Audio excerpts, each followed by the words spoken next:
கண்ணே மணியே கண்ணுரங்கு அந்த பாட்டை கேட்கும்போது, ஏய் இந்த மனுஷன் குடும்பத்தெல்லாம் விட்டுட்டு வந்துட்டான்யா, இவனெல்லாம் பத்தி பேசிட்டு இருக்கீங்க அப்படின்னு சொல்லி திமுக காரங்க பேசிட்டு இருப்பாங்க தெரியுமா?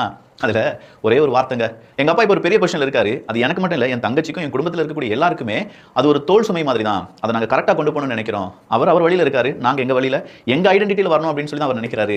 ஒரு படம் இருந்தா கண்டிப்பா என்னுடைய அப்பாவை தான் நான் வந்து தேர்ந்தெடுப்பேன் அப்படின்னு சொல்லி ஒட்டுமொத்தமா திமுகவினுடைய எக்கோசிஸ்டம் பரப்புன அத்தனை புரட்டுகளும், ஏய் சஞ்சய் அவ்வளவுதான், விஜய் அவர்களெல்லாம் மதிக்கவே மாட்டாரு, சஞ்சய் மட்டும் வாயை திறந்துட்டாரு, விஜய் அவர்களுடைய கட்சியே இருக்காது, விஜய் அவர்களே இருக்க மாட்டார் அப்படி இப்படின்னு சொல்லிட்டு இருந்தாங்கல்ல, வாயை திறந்துட்டாரு. ஏகப்பட்ட பேர், மில்லியன் கணக்கான மனிதர்கள் பார்த்துட்டாங்க. விஜய் அவர்களுக்கும் அவங்களுடைய குடும்பத்துக்கும் அவங்களுடைய மகனுக்கும் மகளுக்கும் இருக்கக்கூடிய பந்தம் என்ன, அதன் பின்னணியில் இருக்கக்கூடிய உண்மைகள் என்ன, என்னெல்லாம் லேர்ன் பண்ணியிருக்காங்க, எப்படி வளர்த்திருக்காங்க, அவர் எப்படி மெச்சூரா பேசுறாரு. Hats off. இதுதான் வேணும். ஒரு அப்பாவுக்கு இதோட பெருசா என்ன வேணும்னு நினைக்கிறீங்க?